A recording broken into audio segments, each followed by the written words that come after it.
अगर कोई आपसे पूछे आप कौन हैं, तो आप अपना नाम बताएंगी या अपना रिश्ता? अगर आज आप रुक जाएं और पूछें मैं कौन हूं, तो क्या जवाब मिलेगा? वो हर किसी के लिए जीती रही, लेकिन एक सवाल उसे तोड़ने लगा, मैं कौन हूँ? तो हेलो मेरी प्यारी बहनों, आप सबका बहुत बहुत स्वागत है आपके अपने चैनल घर की क्वीन में। तो आज हम बात करेंगे उस औरत की जो सबके लिए जीती रही और खुद की पहचान को भूल गई। अलार्म बजने से पहले ही उसकी आंख खुल जाती है, जैसे शरीर को अब आराम करने की इजाजत नहीं है। वो उठती है, इसलिए नहीं कि वो तरोताजा है, बल्कि इसीलिए क्योंकि घर को उसकी जरूरत है। रसोई में गैस जलती है, चाय बनती है, टिफिन तैयार होते हैं। हर किसी की पसंद उसे याद रहती है, लेकिन किसको वो पसंद है ये किसी ने नहीं पूछा। दिन भर वो अलग अलग नामों से जानी जाती है, कहीं माँ, कभी बहू, कभी पत्नी।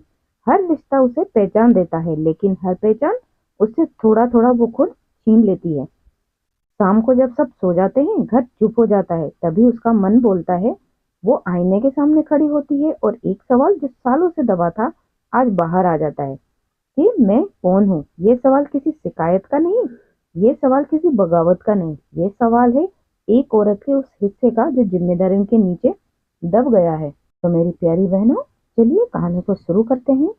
सुबह के 5 बजे थे। अभी अंधेरा पूरी तरह छटा नहीं था, लेकिन उसके दिन की शुरुआत हो चुकी थी। अलार्म बजने से पहले ही उसकी आंख खुल गई, जैसे शरीर को अब घड़ी की जरूरत ही नहीं थी। वो बिस्तर से उठी, धीरे से चप्पल पहनी ताकि किसी की नींद ना खराब हो। कमरे में पति गहरी नींद में थे। बच्चों की किताब एक कोने में फैली पड़ी थी।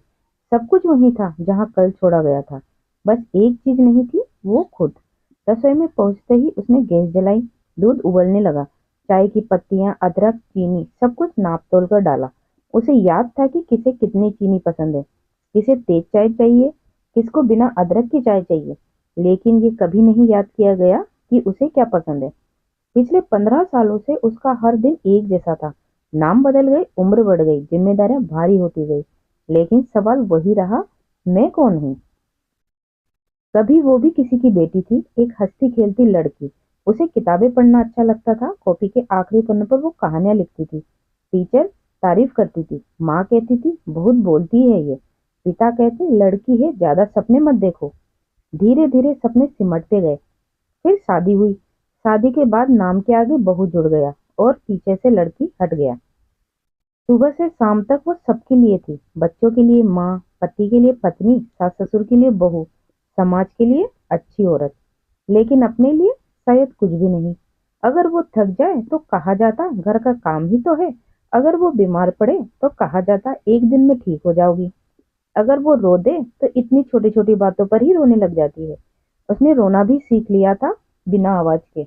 उस दिन कुछ अलग हुआ। शाम को सब सो गए थे, घर शांत था। वो बाथरूम में गई, आईने के सामने खड़ी हुई, बहुत देर तक बस देखती रही उस चेहरे को जिस पर झुर्रियां थी, थकान थी, लेकिन शिकायत नहीं। उसने धीरे से पूछा, मैं कौन हूँ? आवाज काम गई, आईना चुप रहा, लेकिन उस खामोशी में उसने अपनी पूरी जिंदगी सुन ली। अगले दिन उसने कोई बड़ा ऐलान नहीं किया, कोई बगावत नहीं की, बस 10 मिनट निकाले अपने लिए। सबके उठने से पहले एक पुरानी डायरी निकाली जो शादी के बाद अलमारी में बंद हो गई थी। पहला पन्ना खोला, काफी देर तक कुछ लिखा नहीं।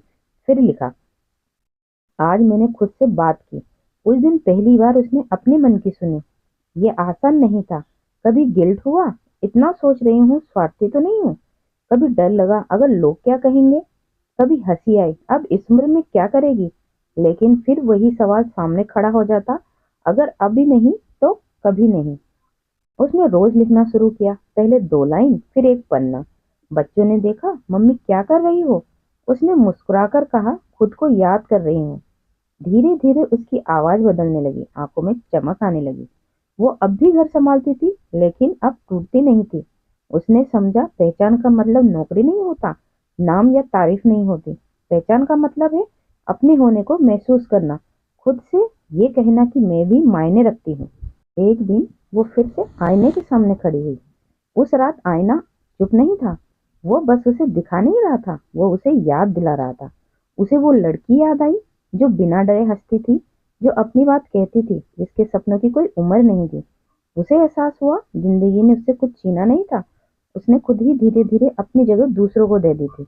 और उस पल उसने कोई बड़ा वादा नहीं किया, कोई क्रांति नहीं, कोई सब छोड़ने देने की बात नहीं, बस इतना कहा, अब मैं खुद को आखिरी नंबर पर नहीं रखूंगी।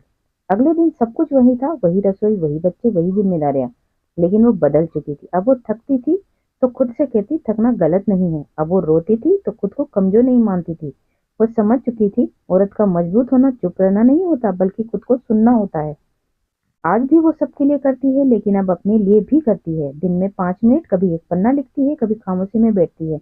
और अब कोई उससे पूछता है आप कौन हो, तो वो मुस्कुराती है, किसी रिश्ते का नाम नहीं लेती, कोई परिचय नहीं देती, बस मन ही मन कहती है मैं हूँ और यही काफी है। तो मेरी प्यारी बहनों, वीडियो पसंद आया हो तो लाइक कीजिए, चैनल को सब्सक्राइब कीजिए। तब मिलते हैं नेक्स्ट वीडियो में, तब तक के लिए बाय बाय।